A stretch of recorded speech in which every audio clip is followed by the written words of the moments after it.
Então Davi convocou em Jerusalém todos os príncipes de Israel, todos os príncipes das tribos e todos os capitães das turmas que serviam o rei, e os capitães dos milhares, e os capitães das centenas, e os maiorais de toda a fazenda e possessão do rei, e de seus filhos, como também os eunucos e varões, e todo varão parente.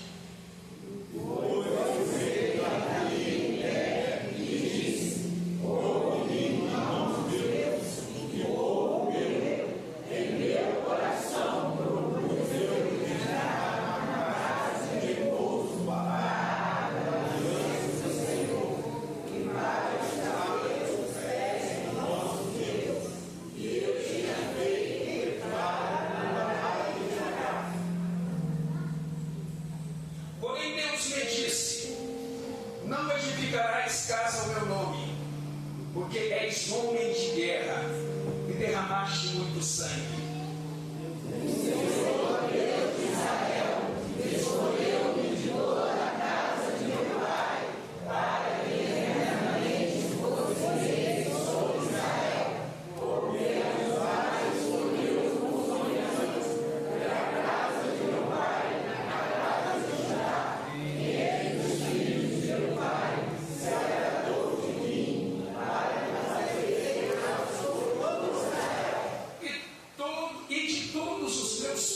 Porque muitos filhos me deu o Senhor.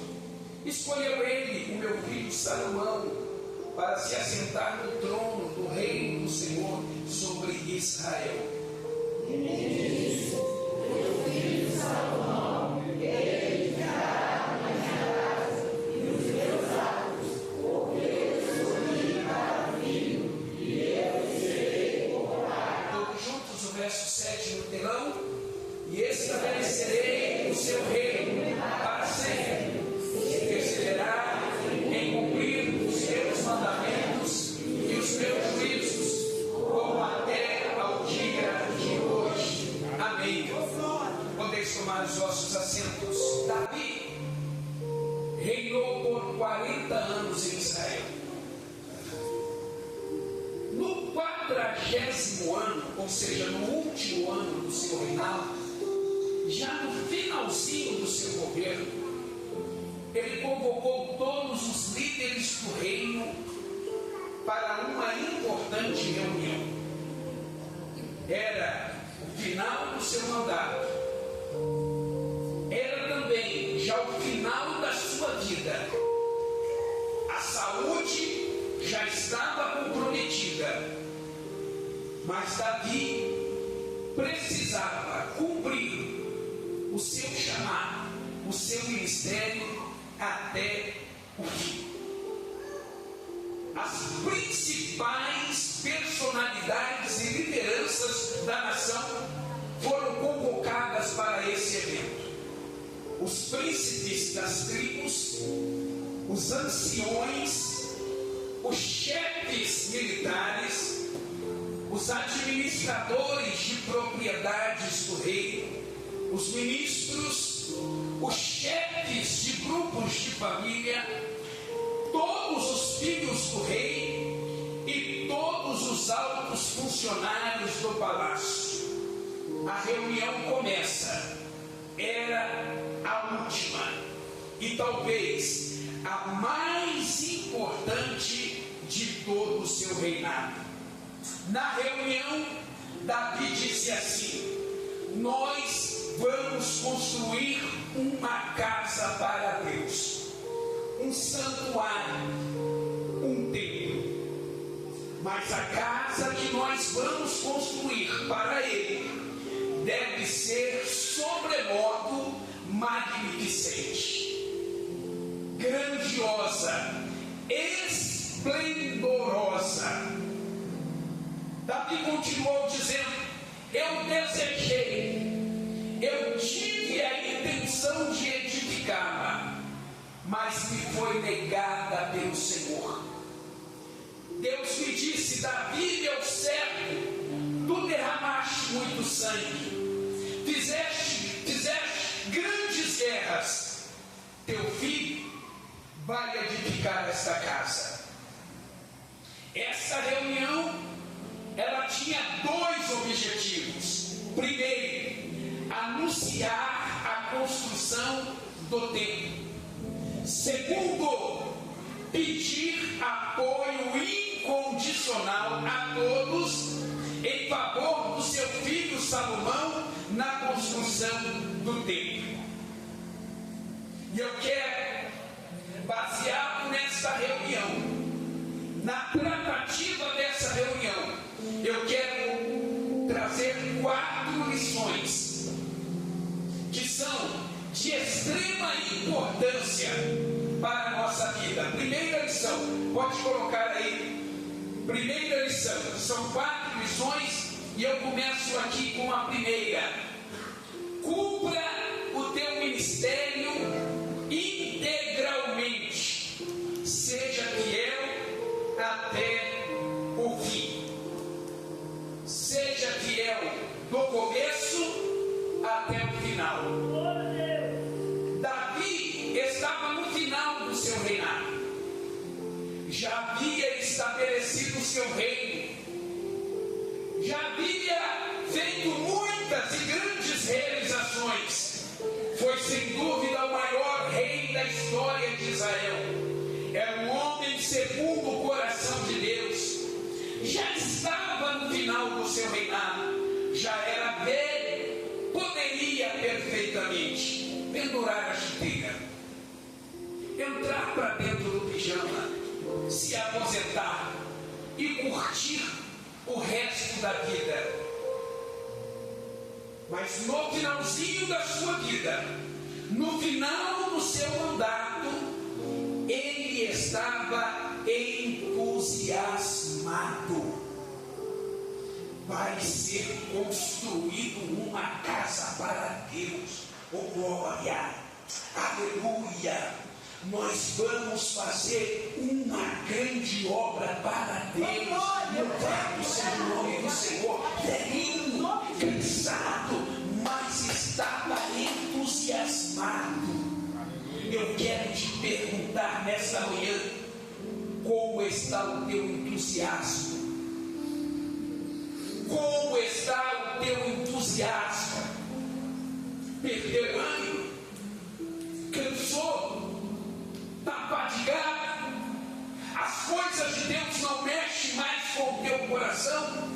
Estar na casa de Deus não significa mais nada para você? Como é que anda o teu entusiasmo? Depois de reinar por 40 anos, de fazer grandes guerras, depois de ficar velho, cansado, este homem ainda estava entusiasmado.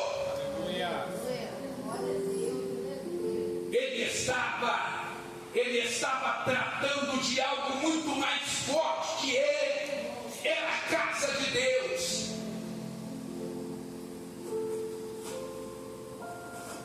É vergonhoso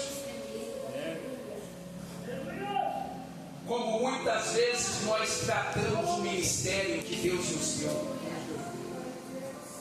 A gente começa bem no ministério, começa bem no cargo, começa bem na liderança.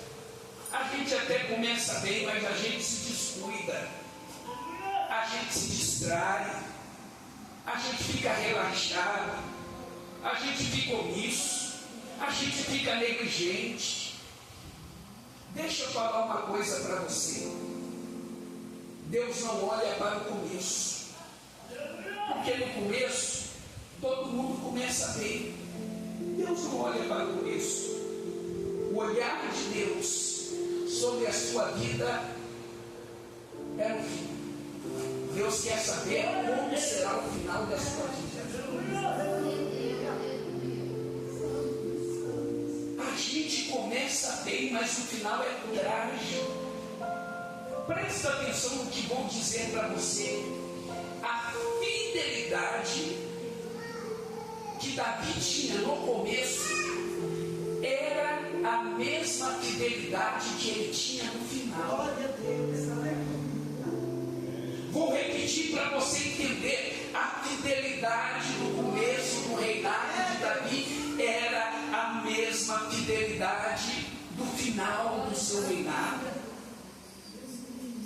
Não se distraiu, não se perdeu, não deixou o ânimo esfriar, continuou fiel até o final. A história que nos cerca é a seguinte: a gente começa obedecendo e termina desobedecendo. A gente começa ajudando e termina não fazendo mais nada. A gente começa servindo e no final a gente deixa de servir. A gente começa participando ativamente, mas com o passar dos dias, o nosso entusiasmo vai esfriando, vai diminuindo e a gente passa a servir menos. Se a fidelidade da igreja fosse a mesma,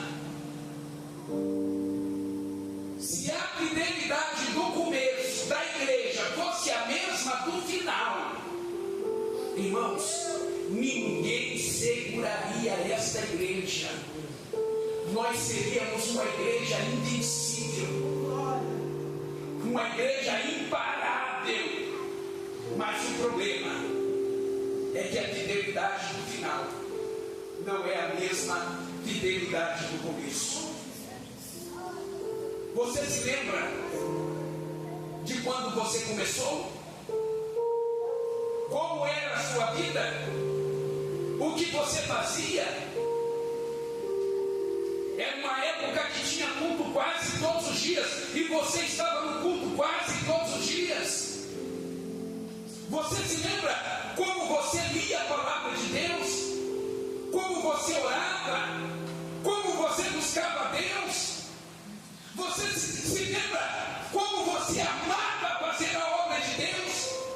Como você tinha prazer de levantar as mãos e glorificar o nome do Senhor? A pergunta que o céu te faz nesta manhã é: você é o mesmo? Você é o mesmo? Glória, aleluia. A gente quer porque quer e Deus dá. Queremos porque queremos. O pastor consagra. Depois a gente não valoriza. Era o final da carreira de Davi, mas ele estava preocupado. Eu preciso ser fiel até a morte.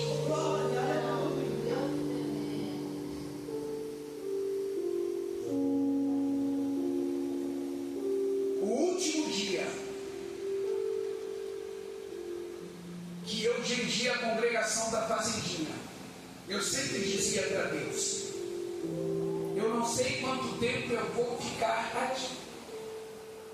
Isso não é o problema. Mas eu quero ser fiel até o último dia.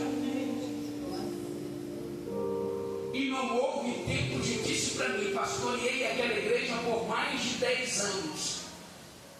Com câncer, doente, mas estava lá, cumprindo a missão que Deus me deu até o final. E me lembro perfeitamente do último dia que eu estive lá, dirigindo o culto.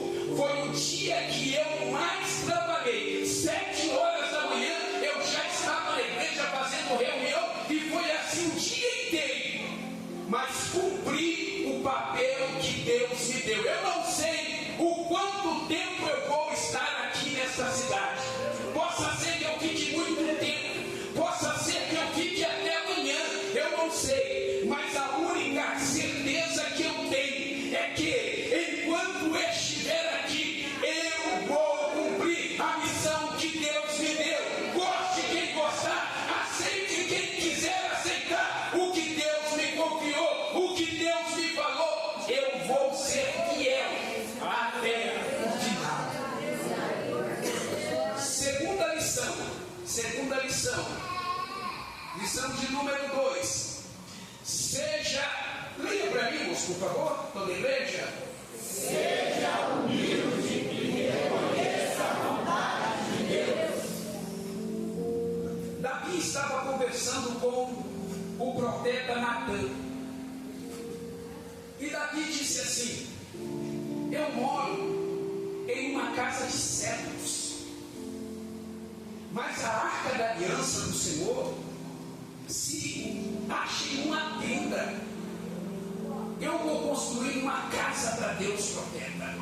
Você está ouvindo, profeta Natã? Eu vou construir uma casa para Deus. O profeta olha para ele e diz assim: faz tudo quanto está no teu coração. Deus é contigo. Eu creio.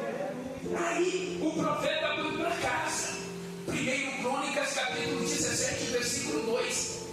Deus apareceu para o profeta e disse assim: porém naquela mesma noite veio a palavra do Senhor para o profeta Natã, dizendo: vai e diz ao rei, vai e diz ao meu servo Davi: tu não edificarás a minha casa. Deixa eu fazer duas perguntas para vocês. O profeta disse que o rei podia construir. Depois Deus disse para o profeta: profeta, você se enganou. Vai lá e diga para ele que ele não vai construir. Primeira pergunta: o que você faria no lugar do profeta? Você voltaria ao rei e mudava a sua palavra?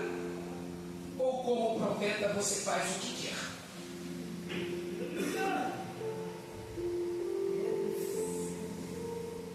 O que você faria como profeta? Que tipo de profeta você é? Ontem eu estava pregando e eu dizia assim: é possível que a gente tenha um monte de pregadores e de trabalhadores servindo a Deus todo dia, mas que nunca foram adoradores. Prega, canta, faz a obra, dirige, mas nunca foi um adorador. E isso Jesus disse. Jesus disse assim: tem gente que canta, que prega, que profetiza, que cura, mas eu não os conheço. O título de profeta não te confere o título de homem de Deus. O título de missionária não te confere o título de mulher de Deus. O título de obreiro não nos confere o título de homem de Deus. O título de pastor não me confere o título de homem de Deus. O que é homem de Deus? Homem de Deus é aquele que ouve a palavra de Deus e se submete a ela. Aleluia!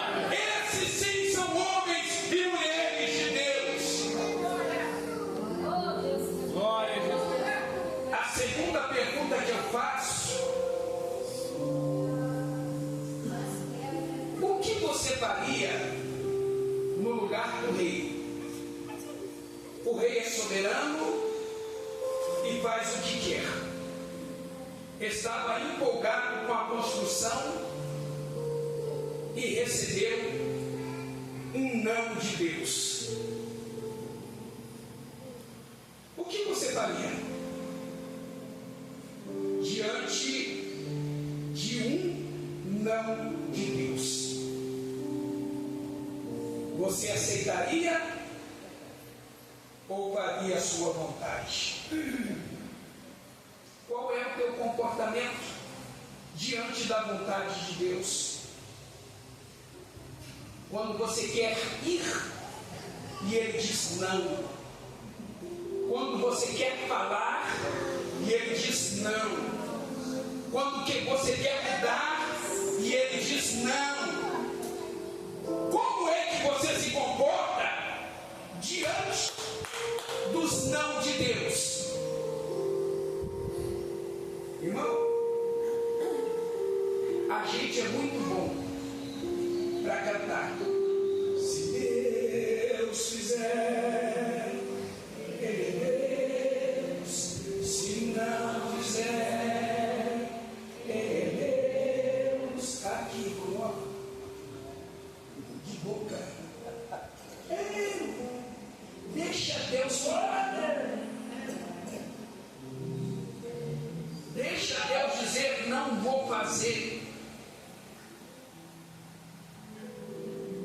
A gente costuma muito ouvir: o meu pastor é o melhor pastor do mundo. É?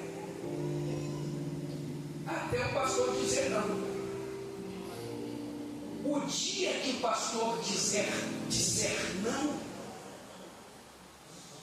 de pastor ele passa seu capeta. Estou exagerando.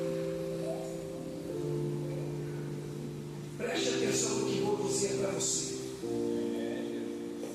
Eu não sou o pai de vocês. Eu não sou amigo de vocês. Eu sou o pastor de vocês. E eu não estou aqui para dar a comida que vocês querem comer. Eu estou aqui para dar a comida que Deus quer dar para vocês. Eu não estou aqui para falar o que vocês querem ouvir. Eu estou aqui para falar o que Deus quer falar com vocês. Eu sou o pastor. Na hora que for sim é sim, e na hora que for não é não, e ponto final. Mas pastor, vai embora, não vai com Deus. Essa casa de Deus, essa casa tem um nome. Não tem problema. A gente precisa aprender com os nãos de Deus.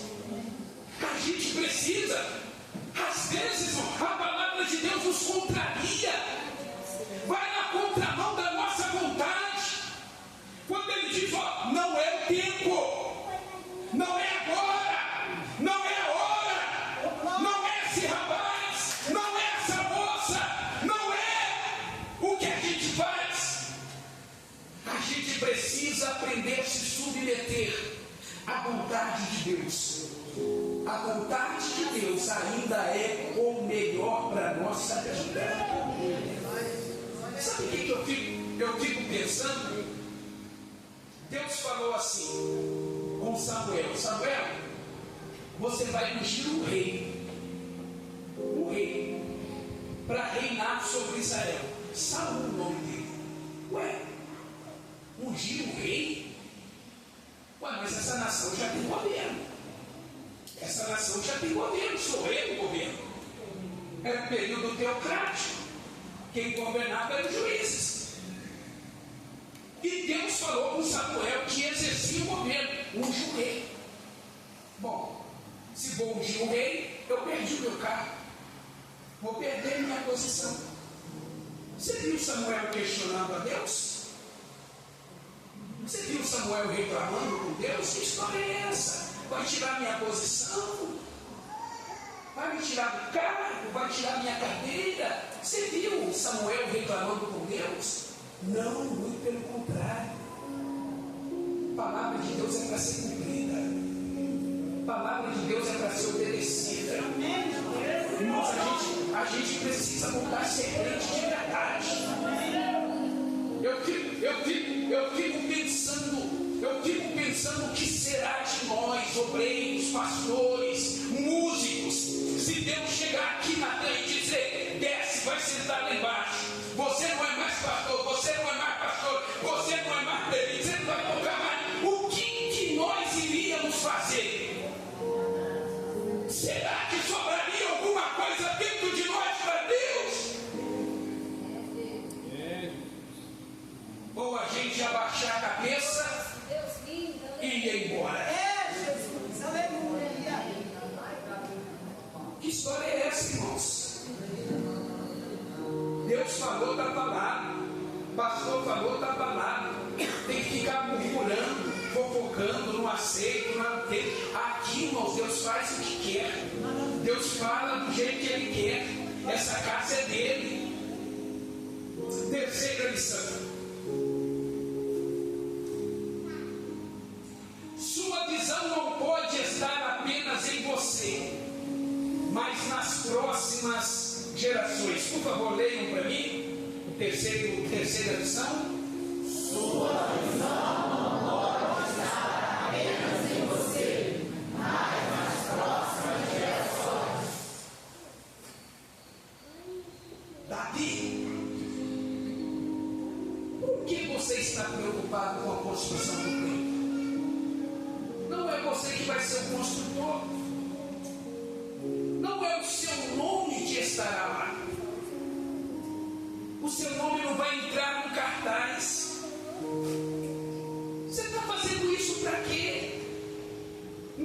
sido dito. Davi projetou nas futuras gerações. A visão de Davi não estava no momento, a visão de Davi estava no futuro. Oh, glória, aleluia. É o que Deus vai fazer através desse tempo.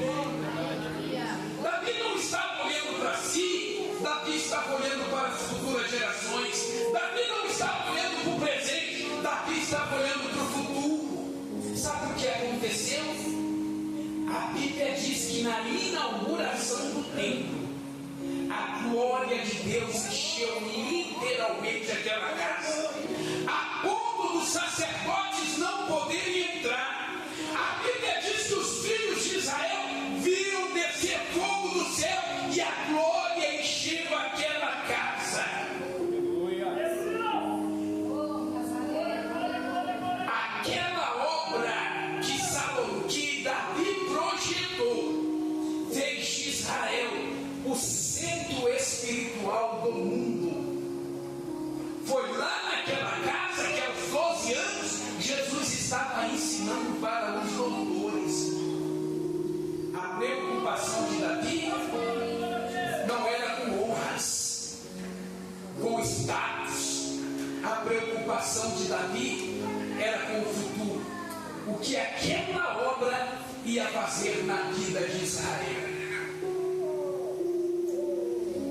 Eu me lembro, irmãos, tínhamos acabado de construir a congregação da Fazendinha, uma obra muito bonita, a igreja mais bonita do campo, uma coisa extraordinária, nunca visto, uma coisa bonita, igreja com ar-condicionado, sistema de som muito sofisticado, sistema de imagem, uma igreja com várias salas para a escola bíblica dominical, gabinete pastoral, sala para receber pregadores, uma cantina muito bonita, tudo organizado, 10 dias de festa, uma coisa maravilhosa. No mês seguinte, eu fui transferido para Valença. Muitas pessoas falam, mas agora, pastor, o que o senhor fez? Agora, depois de anos construindo. Irmãos, isso não importa. O que importa são as pessoas que estão entrando lá todos os dias e aceitando a Jesus como único e suficiente. O que importa é a vida dos viciados que estão entrando lá e estão aceitando Jesus. O que importa é o grupo de mais de 50 adolescentes que estão lá treinando e aprendendo a palavra de Deus. É isso que importa. Deixa eu falar uma coisa com você. Se a tua visão estivesse no futuro, você não ia tratar o ministério que Deus te deu do jeito que você trata. Se a tua visão estivesse no futuro, você não ia tratar a sua família como você trata. É porque a tua visão está no hoje, a tua visão está no aqui, a tua visão está em você mesmo. Mas se você, como Davi, projetar a sua visão no futuro, você vai fazer grandes obras para Deus. E lá no futuro, a sua família e muitas outras gerações serão alcançadas e abençoadas pela obra que você fez. Quarta e última lição. Por favor, irmãos, a igreja. Se você pode ler a sua contribuição para o reino. Irmãos, vocês estão aqui, vamos lá, vida. Que isso, irmão? Vamos lá. 4, vamos lá, irmãos, entusiasmo na obra de Deus. Você não morreu, você está vivo, vamos lá, irmãos. Se você pode ler a sua contribuição para o reino. Glória a Deus, você pode aplaudir o Senhor com as palmas.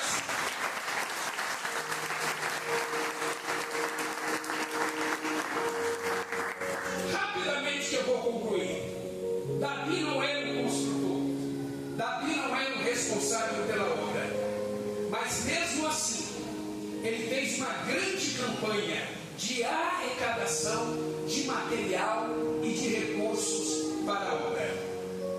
Observem o que Davi fez: ajuntou material, desafiou seu filho para fazer a obra e ordenou líderes de Israel contribuíssem. Você não é o pastor,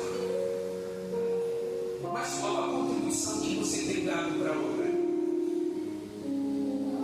Você não é o líder, mas qual a contribuição que você tem dado para a obra? Ou você é daqueles que só contribui se for o pastor, se for o líder, se for o dirigente? Qual é o nosso comportamento, irmãos? Não, eu não sou pastor da igreja. Não, eu não sou líder. Sim, Davi também não era o líder. Davi também não era o construtor. Mas mesmo assim, ele deu a sua contribuição.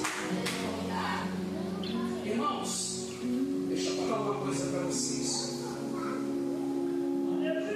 Eu ficava me perguntando, Senhor, por que nós, Assembleia de Deus, somos tudo pobre?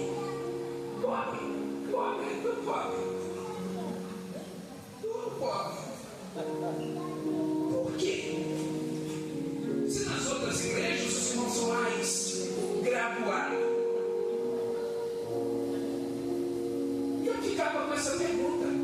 A gente, quando vai fazer um projeto de 100 mil reais, 100 mil reais, a obra que nós vamos fazer, aí você escuta outro pastor dando testemunho, como a gente vai comprar uma propriedade de 10 milhões. Qual a diferença deles para nós? E eu ficava me perguntando, por que a gente é pobre? Por que a gente é pobre? Aí Deus me respondeu.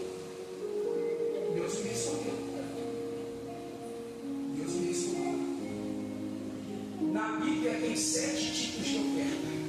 7 tipos. Quantas ofertas nós falamos e ensinamos? Quantas? 2.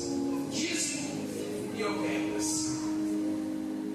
Essas 2 ofertas, dízimos e ofertas, na Bíblia são as que menos trazem resultados sobre a nossa vida. Tem 5 tipos de oferta que não vou falar essa palavra, só posso falar na escola, que é muito forte. Correr tem palavrão? Eu entrei, né? Não pode. Oi? Os parentes falam. Eu esqueci. Como é que minha esposa está bonita?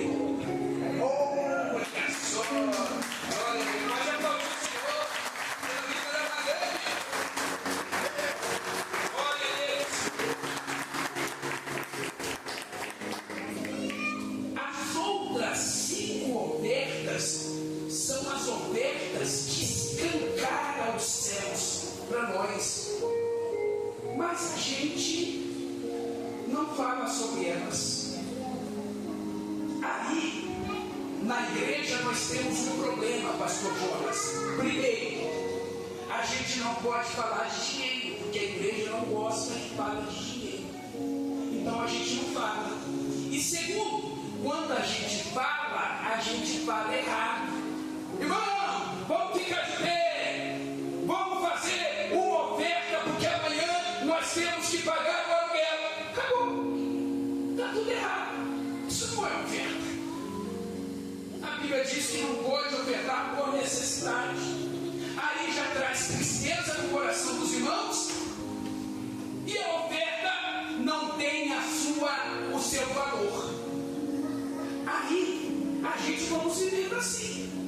E vamos vivendo na pobreza. O carro é o mesmo, a casa é a mesma, o salário é o mesmo, a roupa é a mesma. E passa 1 ano, e passa 5 anos, e passa 10 anos.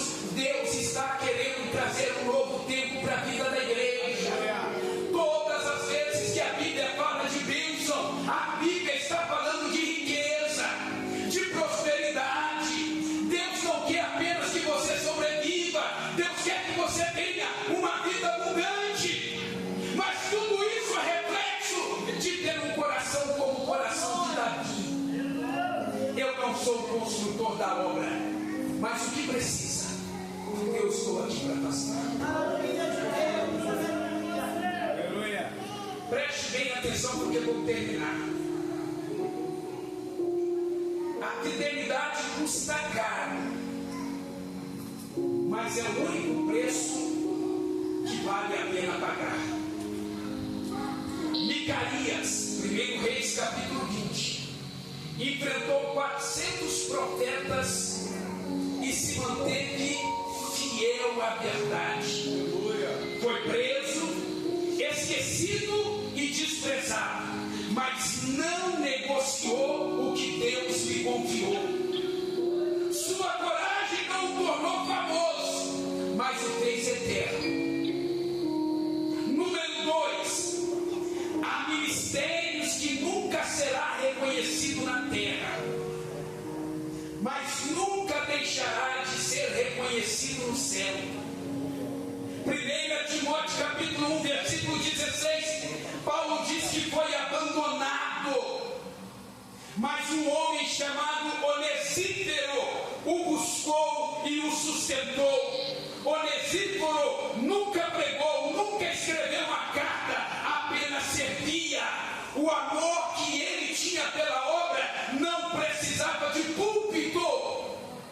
Número 3, o poder que movia os apóstolos e principalmente Paulo nasceu nos joelhos de um homem invisível. Colossenses 1:7. Epáfras foi intercessor das igrejas e dos apóstolos. Enquanto outros viajavam, ele lutava em oração por eles. Seu nome aparece muito pouco, mas a sua influência foi enorme. Número 4 e último, o Senhor continua falando pela boca daqueles que ninguém espera ouvir. Diante de muitos profetas famosos, uma mulher profetiza chamada Uda, segundo Reis capítulo 22:14, ela falou uma única vez e foi responsável por o avivamento de uma geração. Depois que Deus usou a sua voz para aquele momento exato, Deus a envolveu novamente no anonimato. Deixa eu falar uma coisa com você. Um pregador estava pregando numa igreja muito pobre, muito simples, no interior, no sertão. A igreja não tinha nada, a igreja não tinha guitarra, a igreja não tinha contrabaixo, a igreja não tinha teclado, a igreja não tinha bateria, a igreja não tinha cadeiras para se sentar. Era uma igreja muito pobre e muito simples.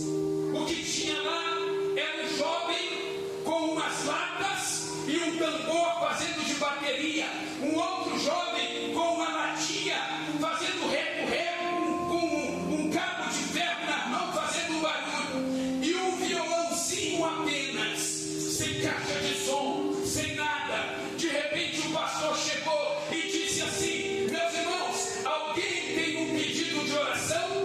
Aí, sabe o que aconteceu? A menina que cantava, ela levantou e disse assim: eu tenho um pedido de oração. O pastor disse: qual? Diga!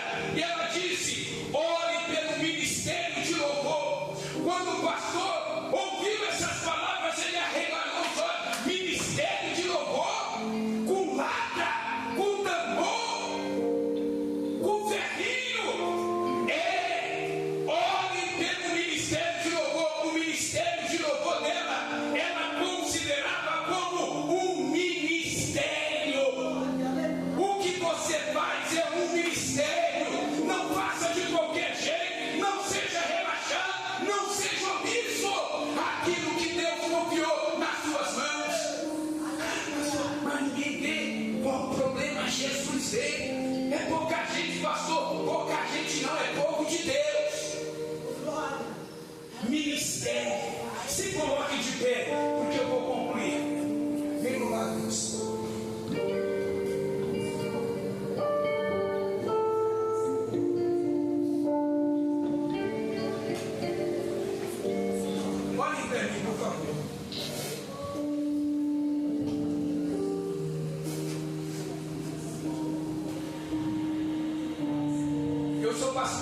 30 anos.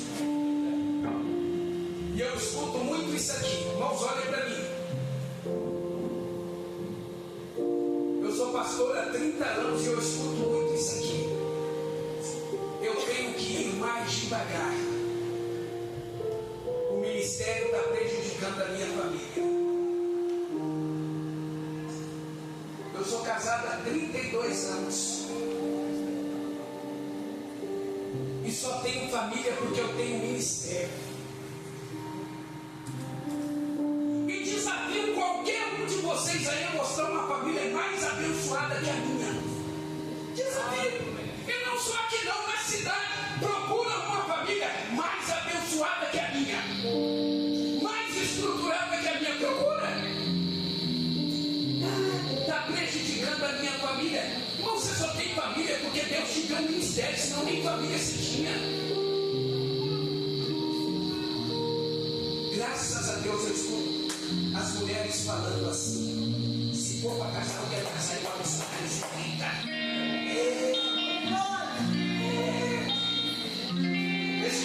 Esse dia, uma falou assim: eu não vou falar quem é, o marido está aqui.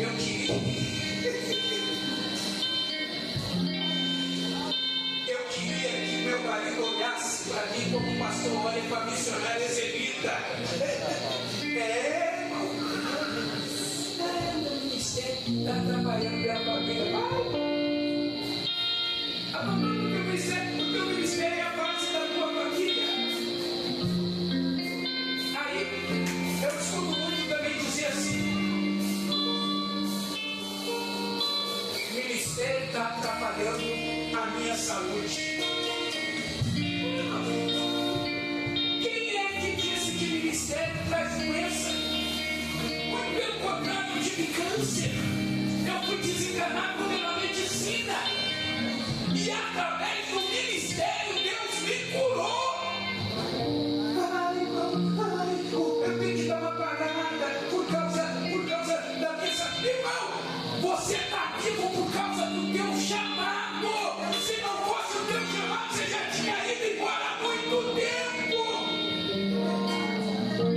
Se eu não tenho chamado na terra, o câncer tinha me matado. De vez em quando eu escuto essas notícias, essas maluquices, essas noteiras. Meu irmão, acorda! Você tem alguma coisa por causa de Deus. Ali, ó. Era um palito de voz que ia morrer. Cadê o Vitor? Cadê o Vitor? Ali está o Vitor. Só não morreu porque Deus tem um chamado na vida dele. Só não morreu porque Deus tem um chamado na vida dela. Só não morri porque Deus tem um chamado na minha vida. E você só está vivo por causa do chamado que Deus tem na sua vida.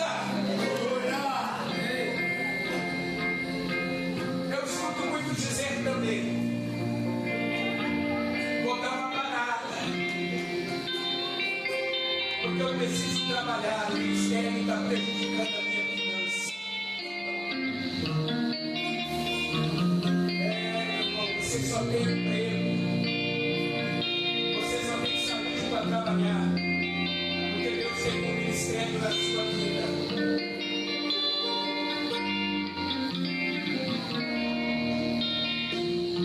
As pessoas e as coisas tudo de forma contrária. Quando eu estava doente, as pessoas iam na minha casa me visitar. E Deus tocava no coração das pessoas. Eu doente com câncer, ia morrer. E as pessoas deixavam ofertas generosas. Glória a Deus.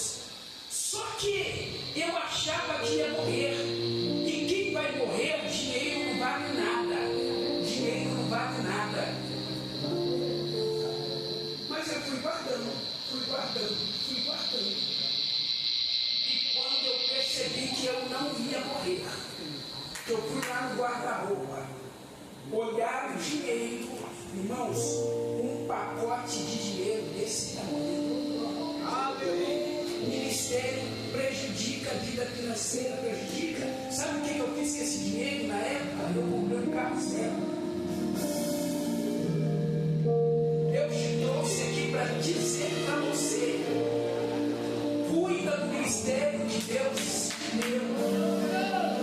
Cuida do chamado que Deus te deu. Não perca o foco. Não perca o foco. Cuide daquilo que Deus te deu. E Deus vai cuidar da sua vida. Aleluia.